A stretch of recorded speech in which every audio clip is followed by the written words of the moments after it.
Sunday, December the 17th, the two best records in the National Football League meet to resolve the Coastal Division Championship. The Rams trail the Colts by 1 game. A Baltimore-Los Angeles tie earlier this season precludes another deadlock. A win for the Rams means identical records, but more points for Los Angeles in the series, and therefore the title. It's the game of the season, all or nothing, and the hitting is fierce. NFL Game of the Week, Rams versus Colts.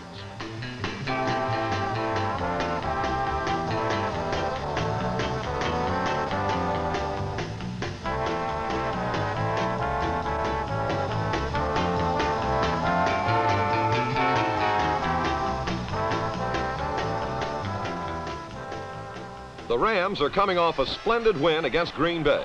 They have momentum. They're attacking the unbeaten. They have the psychological edge. George Allen's immediate aim is to blunt Baltimore's pell-mell rush. Safety valve passes to the setbacks draw Baltimore's charge past the crest of the play and into ineffectiveness.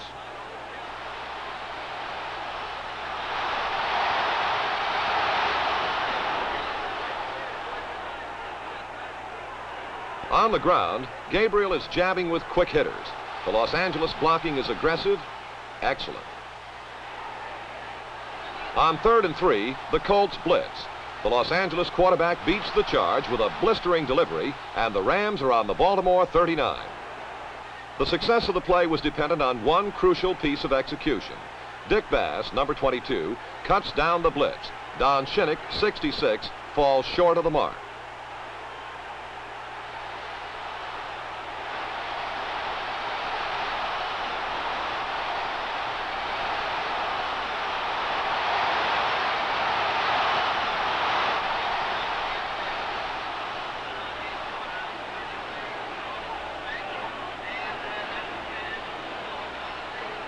Gabriel, oft criticized as a gunner, stays faithfully to the game plan. Billy Truax hooks for 12 yards, advancing to the Colt 25. The Baltimore defense is light and mobile, its pursuit notorious. Dennis Gaubat sets Bass up for a punishing shot by Roy Hilton. Jerry Logan recovers, and the Rams' bid is stopped.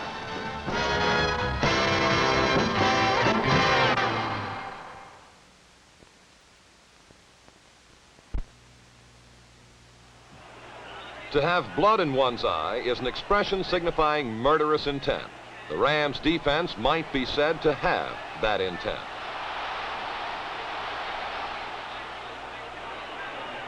Unitas counters the ineluctable charge with a quick pass to Matty. It's not enough, and the Colts will punt.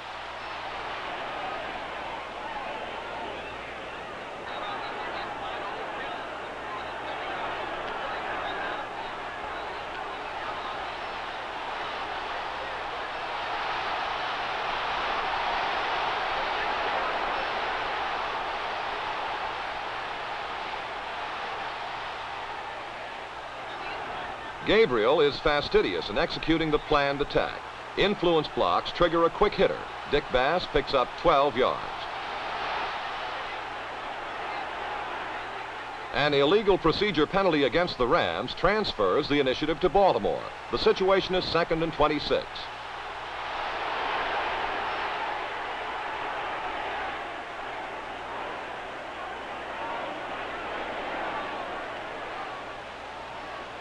The Colt defense is lying back. Gabriel reads the shift and checks off to Bass.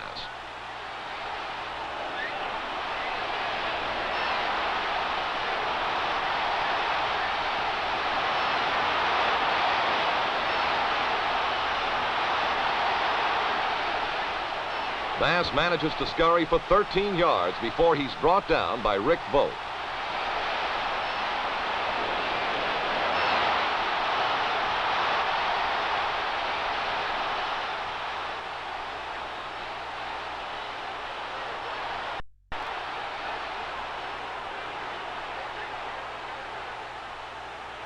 The Reading Colt defense has set up a tough 3rd down play. The Rams are on the Baltimore 30, and there are 13 yards to go for the 1st down. The Rams have to pass.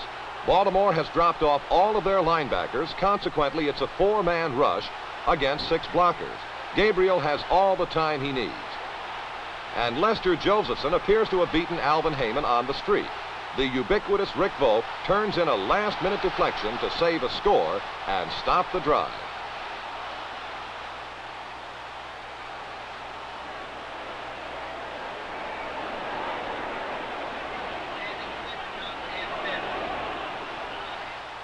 Vogt's effort was a spectacular individual performance, and the key word is individual.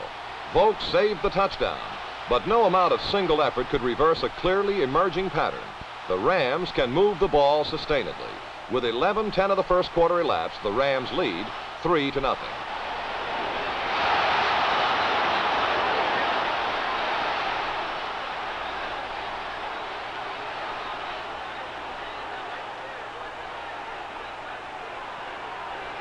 The veteran Lou Michaels sees the three-pointer with a certain indifference. Johnny Unitas is bound to find the combination.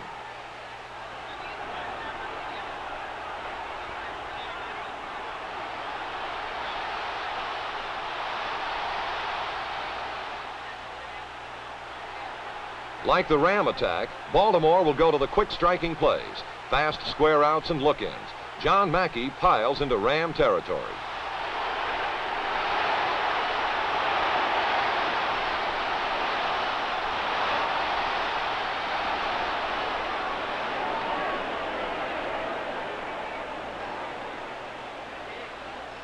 Always with an eye to the next play, Unitas sends Tom Matty around the left side. The blocking is both savage and sure.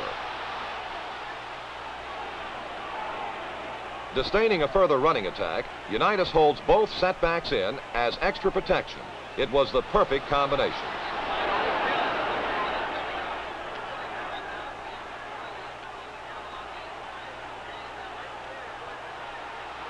Unitas has time, and Willie Richardson has position on Clancy Williams.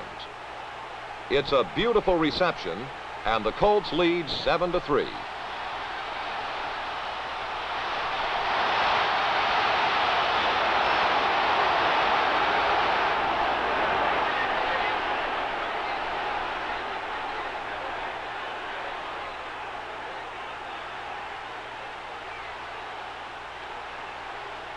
As the second quarter begins, much to the dismay of the Los Angeles fans, the Colts are in possession again. Baltimore tries to influence a gap on the Ram wall. It's jammed immediately, and Tony Lorick breaks outside. Tight end John Mackey forgoes his pass pattern in deference to the lighter Tom Matty. Unitas needs every ounce of bulk blocking.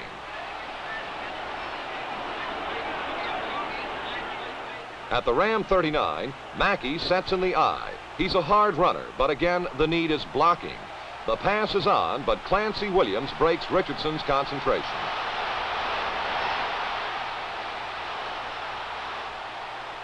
Third and 9, and once more, Mackey is the key man. Unaware of having won the first down, Mackey gives yardage in order to gain that which is no longer necessary.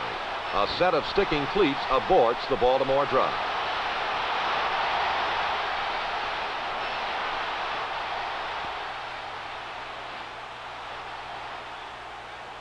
Lou Michaels attempts a 37-yarder. It's no good, and yet again, the momentum shifts.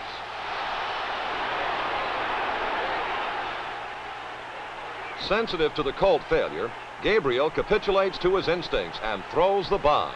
Jack Snow takes it in at the apex of his post pattern and sprints in untouched. At 5:38 of the second quarter, the Rams have won the seesaw battle for the initiative. Hereafter, the Colts will have an uphill struggle.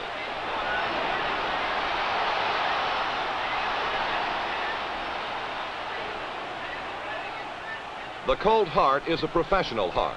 They have overcome disadvantages before and set out to do so again. Johnny Unitas is best under adversity. Eluding a hounding rush, he passes to Mackey for 34 yards.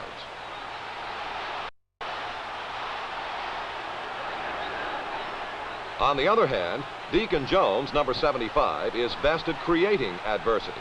Unitas might have eaten the ball. Instead, he passes. to Eddie Metter.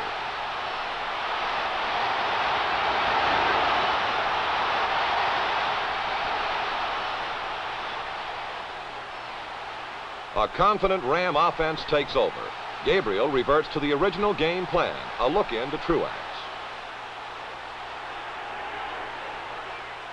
On 3rd and 1, the Colts appear to have stopped Bass short. An offsides penalty sustains the Los Angeles momentum.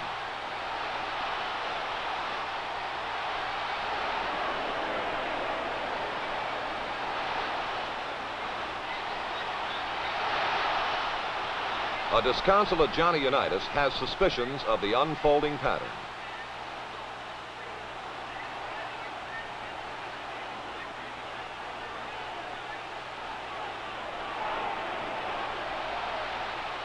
Bernie Casey has run a quick post and vaults to a 16-yard gain.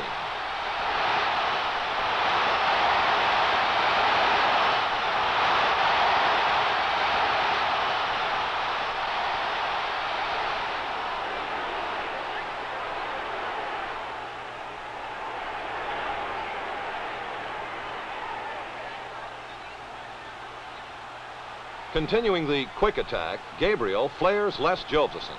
Josephson has been held responsible for the revitalization of the Rams attack. A caroming run carries Los Angeles to the Baltimore 24.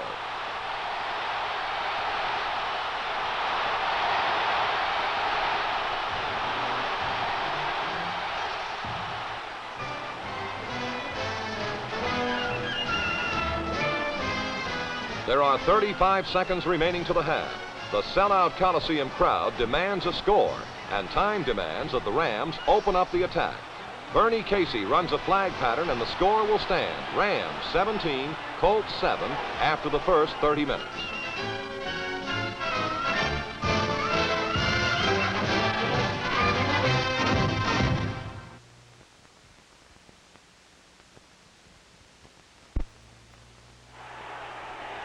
In the second half, the almost immovable Ram defense will become even more grudging.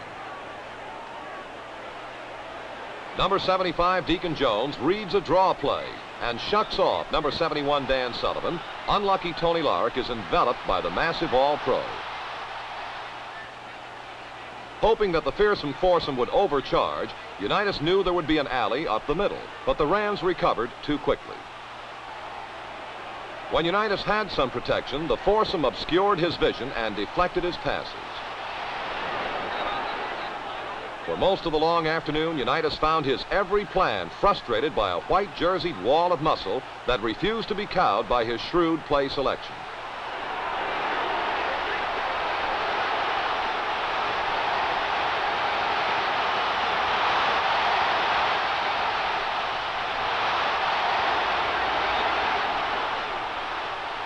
Finally, Unitas fell victim to the mobile Rams. Linebacker Jack Pardee intercepted his pass and ran back 29 yards to set up the only score of the third period.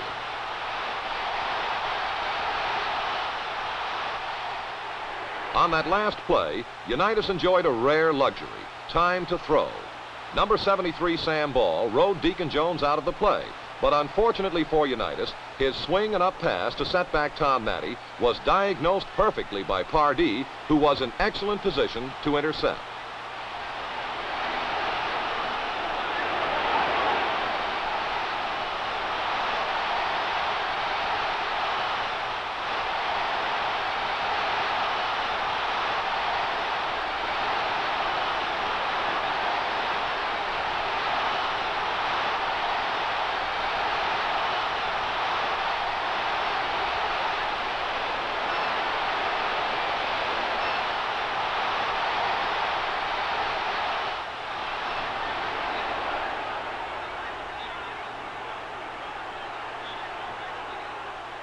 The Rams need a touchdown to solidify their tenuous 17-7 margin.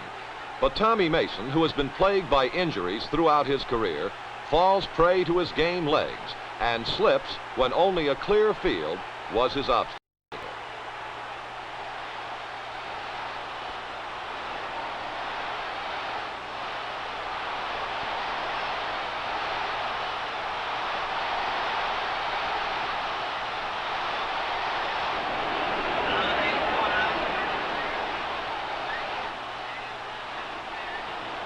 The Colts pursue laterally as well as any team in the NFL.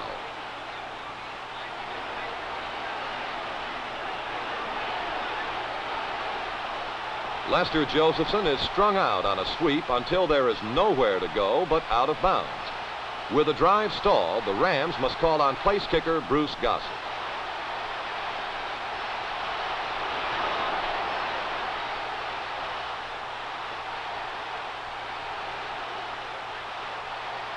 Gossett's 23-yard field goal is perfect, and the Los Angeles advantage burgeons to 27. Later in the period, the Rams are forced to punt, and the Colts bench appears nervous but confident in Unitas' abilities despite impending disaster.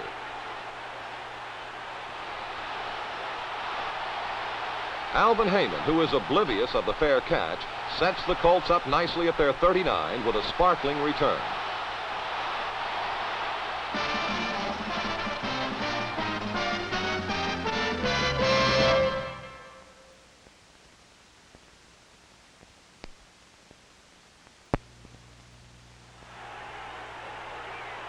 With every Ram coming except the water boy, Unitas finds that alley up the middle and scrambles to a first down at midfield.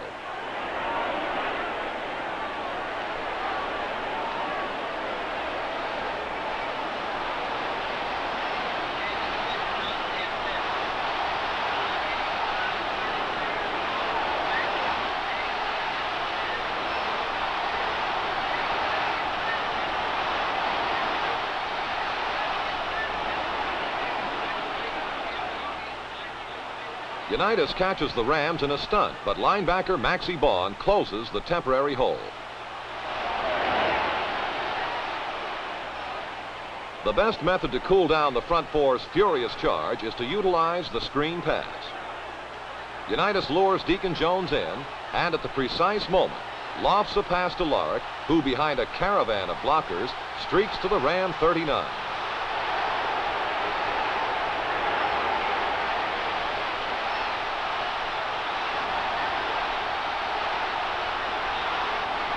Then, two improbable things happen to Baltimore. First, Raymond Berry drops a pass. Then the incomparable Unitas stumbles and falls to bring up a crucial 3rd and 19 situation. Stepping inside a fierce charge by the Rams, Unitas rifles a pass to Richardson for the first down.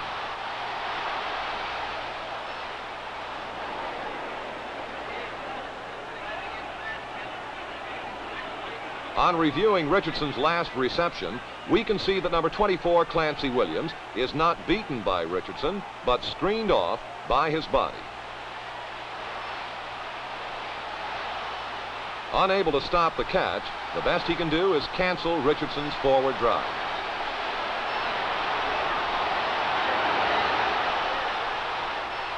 For the second time, Unitas' usually sure-handed receivers desert him. His pass goes right through the hands of Tom Mackey. When tight end John Mackey splits outside of Richardson, strong safety Chuck Lamson faces the unfamiliar sight of a flanker coming his way. This new ploy works as Unitas exploits Lamson's surprise with a quick post to Richardson at the 19.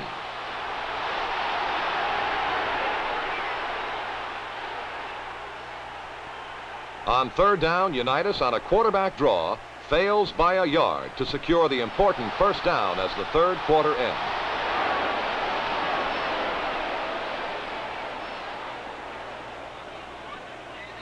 At the start of the fourth quarter, Lou Michaels kicks Baltimore within 10 points of the Rams, but a spelling bee dropout sees nothing to worry about.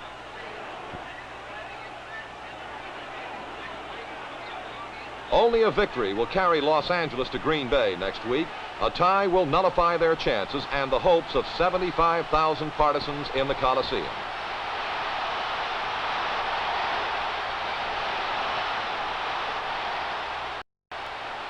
Gabriel begins to pick apart the Colts secondary with his cannon-like delivery. A strike to set back Tommy Mason, and the former Viking's smooth velvet strides moves him through a cavernous breach in the Colt line to bring Los Angeles closer to victory.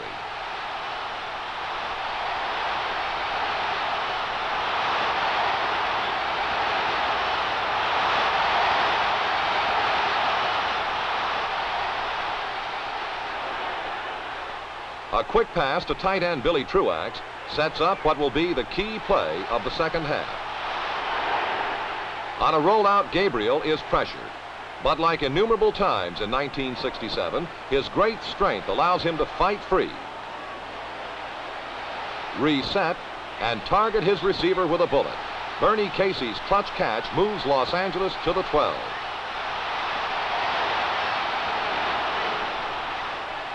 The determined Colts allowed Mason only 2 yards, and if the Rams are to score, it must be through the air.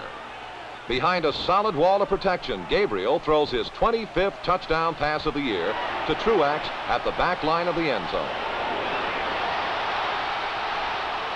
Trailing by 17 points, the Colts know that there will be no Hollywood ending to this memorable Sunday afternoon.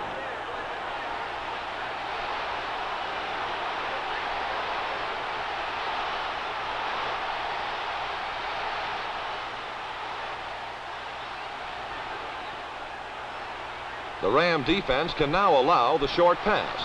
By banning the bomb, they can neutralize the quick score and run out the clock.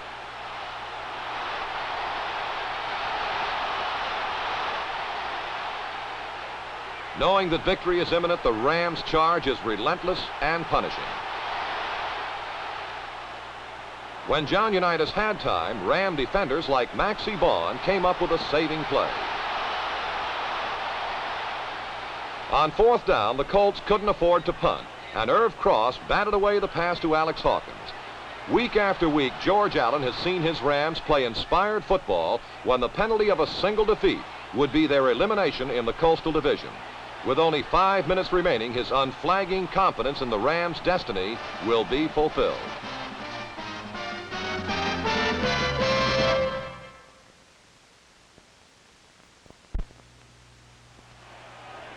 With a 27-10 lead, the Rams begin to eliminate the clock.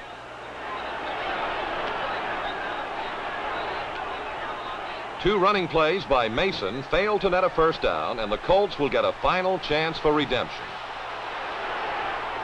A grim, solitary figure, the NFL's most valuable player is Baltimore's only ticket to Green Bay.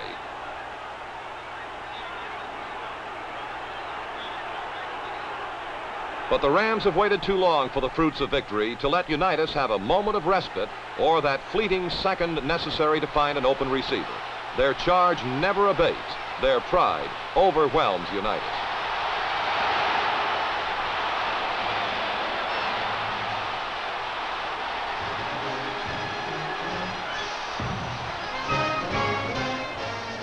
When a receiver is able to clear, he is punished.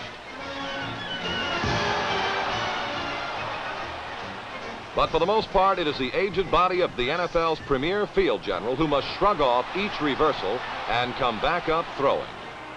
For Baltimore, the game ends at their 2-yard line. Their every plan, their every drive has been thwarted since the early moments of the first quarter. Behind Tommy Mason, Dick Bass adds a meaningless touchdown as the game of the year comes to a close. For Tommy Mason, the game has meant more than money. For the first time since high school, he's played on a winner. It is a good feeling and shared by all the Rams who for years have had to endure the censures of a team in transition. For second-year head coach George Allen, the victory has brought him and his team within 3 games of total supremacy in pro football. The story of the 1967 Rams has been the emergence of a powerful, quick-striding offense built on the maturation of quarterback Roman Gabriel. To survive in the NFL, you must have a good defense, and the Rams have always had a great one. To win in the NFL, you must have an offense that thrives and is nourished by opportunity. In 1967, the Rams have finally blended all of the ingredients of success.